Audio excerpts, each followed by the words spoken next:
Hi welcome to my YouTube channel. ಇವತ್ತು ಗೌರಿ ಕಲ್ಯಾಣದಲ್ಲಿ ಏನಾಗ್ತಿದೆ ಅಂತ ಸಂಪೂರ್ಣವಾಗಿ ನಾನು ವಿಡಿಯೋದಲ್ಲಿ ತಿಳಿಸ್ಕೊಡ್ತೀನಿ ಬನ್ನಿ. ಅದಕ್ಕಿಂತ ಮೊದಲು ನೀವೇನಾದರೂ ಗೌರಿ ಕಲ್ಯಾಣವನ್ನು ದಿನ ನೋಡಲು ಇಷ್ಟಪಡುವುದಾದರೆ ಈ ಕೂಡಲೇ ಈ ಯೂಟ್ಯೂಬ್ ಚಾನಲ್ಗೆ ಸಬ್ಸ್ಕ್ರೈಬ್ ಮಾಡ್ಕೊಳ್ಳಿ. ಈ ಕಡೆಗೆ ಗೌರಿ ಪ್ರೂಫ್ ಸಮೇತ ಬಂದಿರ್ತಾಳೆ, ಎಲ್ಲರಿಗೂ ಕೂಡ ಹೇಳ್ತಿರ್ತಾಳೆ, ಹೌದು ಈ ಅನಿಕೇತ್ ದೊಡ್ಡ ಮೋಸ್ಕಾರ, ನಮ್ಮ ಅಕ್ಕನ ಜೀವನದಲ್ಲಿ ಆಟ ಆಡಿ ಈಗ ಇವನು ಈ ಥರ ಮಾಡಿದ್ದಾನೆ ಅಂತ ಹೇಳ್ತಿರ್ತಾರೆ. ಅದಕ್ಕೆ ಎನಿ ಪ್ರೂಫ್ ಅಂತ ಕೂಡ ಕೇಳ್ತಾರೆ. ನಾನೇನು ಹೇಳಿ, ನಾನು ಎಷ್ಟೇ ಹೇಳಿದ್ರು ನೀವು ಕೇಳಲ್ಲ ಅಲ್ವಾ, ಈಗ ನಮ್ಮ ಅಕ್ಕನೇ ಎಲ್ಲ ಸತ್ಯವನ್ನು ಹೇಳ್ತಾಳೆ, ನಾನೇನು ಮಾತಾಡಲಿ, ಈಗ ನಮ್ಮ ಅಕ್ಕನೇ ಮಾತಾಡ್ತಾಳೆ ನೋಡಿ ಅಂತ ಹೇಳ್ತಾರೆ. ಮೋನಿಕಾ ಕೂಡ ಅಕ್ಕ ನೀನು ಯಾರಿಗೂ ಹೆದರ್ಕೋಬೇಡ ಕನಕ, ನೀನು ಮಾತಾಡಕ್ಕ ಅಂತ ಈಗ ಗೌರಿ ಸಪೋರ್ಟ್ ಕೊಡ್ತಾಳೆ. ಆವಾಗ ಮೋನಿಕಾ, ವಿವೇಕ್ ನನ್ನ ಕ್ಷಮಿಸ್ಬಿಡು ವಿವೇಕ್, ಯಾವತ್ತು ನಾನು ನಿನ್ನ ಮದುವೆ ಆಗಬೇಕು ಅಂತ ಹಸೆಮಣೆ ಏರಿದ ನಿಜಾನೇ, ಆದರೆ ನಾನು ನಿನ್ನ ತುಂಬಾ ಇಷ್ಟಪಡ್ತಿದ್ರೆ, ಆದರೆ ಈ ಅನಿಕೇತ್ ನಿನಗೆ ಅವನು ಯಾವುದೇ ಕಾರಣಕ್ಕೂ ಸೂಟ್ ಆಗಲ್ಲ, ಅವನಕ್ಕಿಂತ ನಾನು ನಿನ್ನ ಚೆನ್ನಾಗಿ ನೋಡ್ಕೊತೀನಿ, ಮಹಾರಾಣಿ ತನ ನೋಡ್ಕೊತೀನಿ ಅಂತ ಹೇಳಿ ಸುಳ್ಳು ಹೇಳಿ ನನ್ನ ಆ ಮದುವೆ ಮಂಟಪದಿಂದ ಇವನೇ ಕರ್ಕೊಂಡೋಗಿದ್ದು ಅನಿಕೇತ್. ಅಷ್ಟೇ ಅಲ್ಲ, ಅದಕ್ಕಿಂತ ಮುಂಚೆಯಿಂದನೂ ನನ್ನನ್ನು ಇವನು ಇಷ್ಟಪಡ್ತಾನೆ ಇದ್ದಾನೆ. ಇವನು ಕಟ್ಟು ಕಥೆಯಲ್ಲಿ ನಾನು ಸಿಲ್ಕೊಂಡೆ, ಹಾಗೆ ಮಾರುದ್ದ ಮಾತಾಡಿ ಅದೇ ಡೈಲಾಗ್ಗಳೆಲ್ಲ ಹೇಳ್ಕೊಂಡು ನೀನು ಹಾಗಿದ್ಯಾ, ನೀನು ಸುಂದರವಾಗಿದ್ಯಾ ಅಂತ ಹೇಳಿ ನನ್ನನ್ನು ತುಂಬ ಬ್ಲೈಂಡಾಗಿ ನಂಬಿಸ್ಬಿಟ್ಟಿದ್ದ ಅನಿಕೇತ್. ಅದರಿಂದ ನಾನು ಅಲ್ಲಿಂದ ಹಸೆಮಣೆ ಏರ್ದಂತೆ ಅಲ್ಲಿಂದ ಓಡೋಗ್ಬೇಕಿತ್ತು. ಅಲ್ಲಿಂದ ಇವನೇ ಕರ್ಕೊಂಡೋಗಿದ್ದು. ಅದಾದಮೇಲೆ ಅಲ್ಲಿಂದ ಕರ್ಕೊಂಡೋಗಿ ಒಂದು ಅವ್ನಿಗೆ ಗೊತ್ತಿರೋ ಹೋಟೆಲಲ್ಲಿ ನನ್ನನ್ನು ಇಟ್ಟಿದ್ದ ಅನಿಕೇತ್ ಅಂತ ಹೇಳ್ತಾರೆ. ಆವಾಗ ಅನಿಕೇತ್ಗಂತೂ ಫುಲ್ಲು ಕೋಪ ಬರ್ತಿರುತ್ತೆ. ಈ ಸರಿತಾ ಇವರೆಲ್ಲರೂ ಕೂಡ ಏನು ಮಾತಾಡ್ತಾವನಪ್ಪ ಇವಳು, ಏನು ಹೇಳ್ತಿದ್ದಾಳೆ ಅಂತ ಎಲ್ಲರೂ ಕೂಡ ಕೋಪ ಮಾಡ್ಕೊಂಡು ನಿಂತಿರ್ತಾರೆ. ಅನಿಕೇತ್ ಮಾತ್ರ ಇಲ್ಲ, ಇವಳು ಸುಳ್ಳು ಹೇಳ್ತಿದ್ದಾಳೆ, ನಂಬೇಡಿ ಇವಳನ್ನ, ಇವಳು ಕತೆ ಕಲ್ತಿದ್ದಾರೆ, ಇವ್ರು ಮೊದಲೇ ಮಿಡಲ್ ಕ್ಲಾಸ್ ಫ್ಯಾಮಿಲಿ, ಈ ಥರ ನಾಟಕ ಆಡ್ಕೊಂಡು ಇಲ್ಲಿ ಸೇರ್ಕೋಬೇಕು ಈ ದೀನಬಂಧು ಫ್ಯಾಮಿಲಿಗೆ ಅಂತ ಹೇಳ್ತಿದ್ದಾರೆ ಅಂತ ಬಡ್ಕೊತಾ ಇರ್ತಾರೆ. ಆದರೆ ಎಲ್ಲರೂ ಕೂಡ ಮುಚ್ಚು ಬಾಯ್ನ, ಇವಳು ಸತ್ಯ ಹೇಳ್ತಿದ್ದಾಳೆ ತಾನೇ, ಕೇಳಿಸ್ಕೊ ಅಷ್ಟೇ ಅಂತ ಹೇಳ್ತಾರೆ. ಹಾಗೆ ಕೂಡ ಅವ್ರ ತಾತ ಹೇಳ್ತಾರೆ, ಯಾಕಮ್ಮ ಇಲ್ಲಿ ಬಂದು ಪ್ರೆಸ್ಟೀಜ್ ಎಲ್ಲ ಹೋಗುವಂಗೆ ನೀವು CCTV ಇಲ್ಲಿ ಮತ್ತು ಹಾಗೆ ಕೂಡ ಪ್ರೆಸ್ಟೀಜ್ ಮುಂದೆ ಎಲ್ಲ ನೀವು ಮಾತಾಡ್ತಿದ್ದೀರಲ್ಲಮ್ಮ ಅಂತ ಹೇಳ್ತಾರೆ. ಅದಕ್ಕೆ ಗೌರಿ ಹೇಳ್ತಾಳೆ, ಸಾರಿ ತಾತ, ನಾನು ಬೇಕು ಅಂತ ಹೇಳಿಲ್ಲ, ನಾನು ಅಕಸ್ಮಾತ್ ನಿಮ್ಮನ್ನ ಮನೇಲೇ ಒಪ್ಪಿಸಿದರೆ ಇವನು ಯಾವುದೇ ಕಾರಣಕ್ಕೂ ನಿಜ ಒಪ್ಕೊತಾನೆ ಏನೋ ನನಗೆ ನಂಬಿಕೆನೂ ಇಲ್ಲ.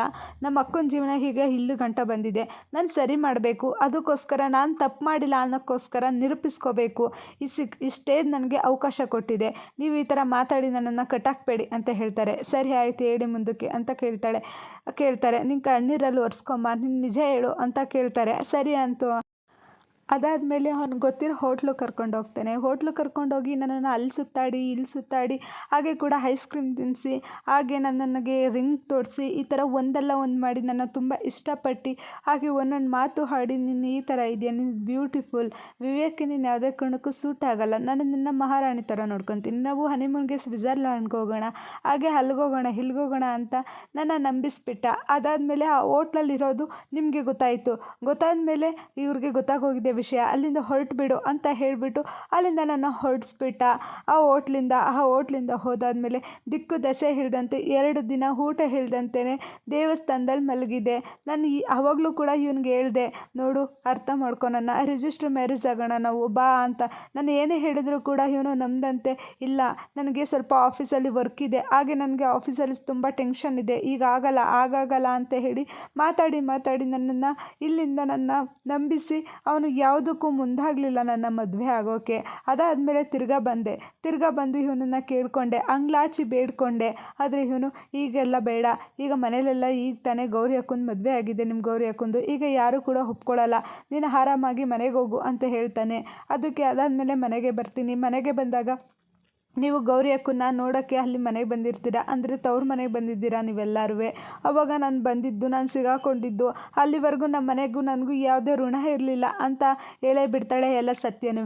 ಹಾಗೆ ಕೂಡ ಮೋನಿಕಾ ಎಲ್ಲ ಸತ್ಯನೂ ಹೇಳ್ತಿರೋದು ನೋಡಿ ವಿವೇಕ್ ಫುಲ್ಲು ಟೆನ್ಷನ್ ಆಗೋಗ್ತಾನೆ.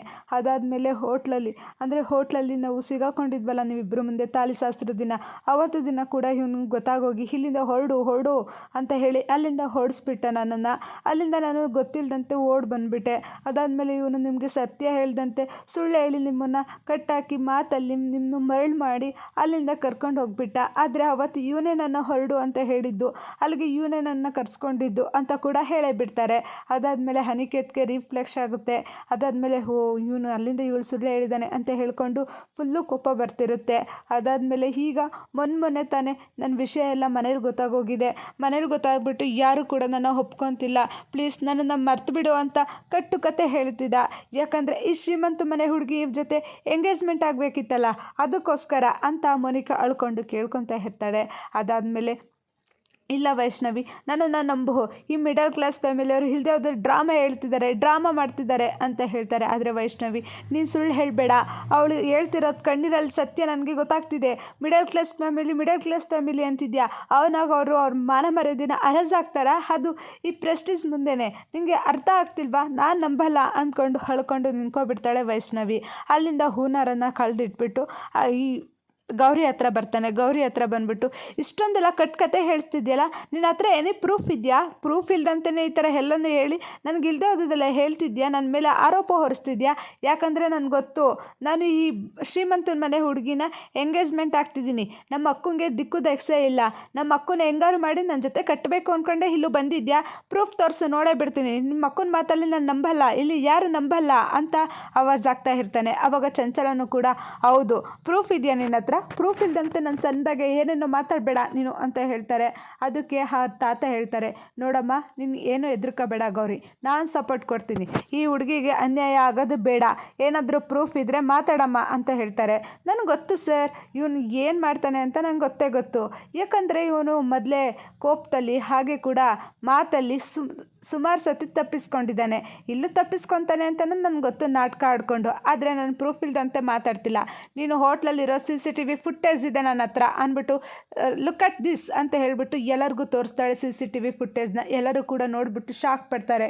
ಈಗ ಹೇಳಿ ಸರ್, ಈಗ ಮಾತಾಡಿ, CCTV ಫುಟೇಜ್ ನೋಡಿದ್ರಿ ತಾನೆ, ಈಗ ಮಾತಾಡಿ ಅಂತ ಎಲ್ಲರಿಗೂ ಕೂಡ ಹೇಳ್ತಾರೆ. ಹಾಗೆ ಕೂಡ ಈ CCTV ಫುಟೇಜ್ ನೋಡಾದ್ಮೇಲೂ ನಾನು ಅಂದ್ಕೊಂಡೆ, ನಿನ್ನಂಥ ಮೋಸ್ಕರನ್ನ ನಮ್ಮ ಅಕ್ಕಂಗೆ ಕೊಟ್ಟು ಮದುವೆ ಆಗಬಾರ್ದು ಅಂತ. ಆದರೆ ಏನು ಮಾಡೋದು, ನಾನು ಈಗ ನಮ್ಮ ಅಕ್ಕ ನಿನ್ನ ಜೊತೆ ಬದುಕಲೇಬೇಕು. ಯಾಕಂದರೆ ನನಗೆ ಹೇಳೋಕ್ಕೆ ಅವಮಾನ ಆಗ್ತಿದೆ. ನೀನೇ ಹೇಳೆ ಅಕ್ಕ ಅಂತ ಗೌರಿ ಹೇಳ್ತಾಳೆ. ಅದಕ್ಕೆ ಗೌರಿನೂ ಕೂಡ ಮಾತಾಡಲ್ಲ. ಅದಾದಮೇಲೆ ಚಿನ್ನು, ಈಗ ಅವಳು ಪ್ರೆಗ್ನೆಂಟ್ ಆಗಿದ್ದಾಳೆ ಅಂತ ಹೇಳೇ ಬಿಡ್ತಾಳೆ. ಎಲ್ಲರೂ ಕೂಡ ಶಾಕ್ ಆಗೋಗ್ತಾರೆ. ಅಲ್ಲಿಂದ ನಾನು ತಪ್ಪಿಸ್ಕೋಬೇಕು ಅಂತ ಈ ವಿವೇಕ್ ಹತ್ರ ಹೋಗ್ತಾನೆ ಅನಿಕೇತ್. ಹೋಗ್ಬಿಟ್ಟು, ನನ್ನನ್ನು ನಂಬು, ನಾನು ಮೋಸ ಮಾಡಿಲ್ಲ, ನನ್ನನ್ನು ನಂಬು ಅಂತ ಕೇಳ್ತಾರೆ. ಇವರೇ ಇಲ್ಲದೆ ಹೋದ ಕತೆ ಎಲ್ಲ ಹೇಳ್ತಿದ್ದಾರೆ ಅಂತ ಹೇಳ್ತಾರೆ. ಆವಾಗ ವಿವೇಕ್ ಚೆನ್ನಾಗಿ ಹೊಡಿತಾನೆ ಅವನಿಗೆ. ಹೊಡೆದಾದ್ಮೇಲೆ, ಏನು ಸುಳ್ಳು ಹೇಳ್ತಿದ್ಯಾ ನೀನು, ಈಗಲೂ ಡ್ರಾಮಾ ಮಾಡ್ತಿದ್ಯಾ ಅಂದ್ಬಿಟ್ಟು. ಅದಾದಮೇಲೆ ಅವರಪ್ಪ, ಹೀಗೆ ಹೊಡಿಬೇಡ, ಸುಮ್ಮನಿರು, ಅವನು ಆಲ್ರೆಡಿ ಸತ್ತೋಗ್ತಾನೆ, ಇದಕ್ಕೆ ಪರಿಹಾರ ಕೊಡೋಣ ಅಂತ ಇಲ್ಲಿಗೆ ನಿಲ್ಲಿಸ್ತಾರೆ. ಮುಂದಿನ ಸಂಚಿಕೆಯಲ್ಲಿ ಈ ವೈಷ್ಣವಿಯವರ ಅಮ್ಮ ಇದ್ದಾರಲ್ಲ, ಅರುಂಧತಿ, ಅವರು ಹೇಳ್ತಿರ್ತಾರೆ, ನಿನ್ನ ಮಗ ಸತ್ಯನೇ ಗೊತ್ತಿಲ್ಲದ ತನ್ನ ಹೆಂಡ್ತಿನೇ ಆರೋಪಿ ಥರ ನೋಡ್ತಿದ್ದಾನೆ. ನೀನು ಸೊಸೆ ಅಲ್ದಂತೆಯೇ ಮನೆ ಕೆಲಸದವ್ರ ಥರ ನೋಡ್ತಿದ್ದೀರಾ, ನಿಮ್ಮ ಫ್ಯಾಮಿಲಿನೇ ಇಷ್ಟು ಅಂತ ಬೈತಿದ್ದಾಳೆ. ಅದಕ್ಕೆ ಗೌರಿ, ಇವರಿಬ್ಬರು ಮಾಡಿರೋ ತಪ್ಪಿಗೆ ದೀನಬಂಧು ಫ್ಯಾಮಿಲಿಗೆ ಯಾಕೆ ಅವಮಾನ ಮಾಡ್ತೀರಾ ಮೇಡಮ್? ಇವ್ರು ಮಾಡಿರೋ ತಪ್ಪಿಗೆ ದೀನಬಂಧು ಫ್ಯಾಮಿಲಿನ ಈ ಥರ ಮಾಡೋದು ತಪ್ಪು ಅಂತ ಹೇಳಿಬಿಟ್ಟು ಅಲ್ಲಿಂದ ಹೊರಟೇ ಬಿಡ್ತಾರೆ ಅರುಂಧತಿ ಮತ್ತು ವೈಷ್ಣವಿಯವರು.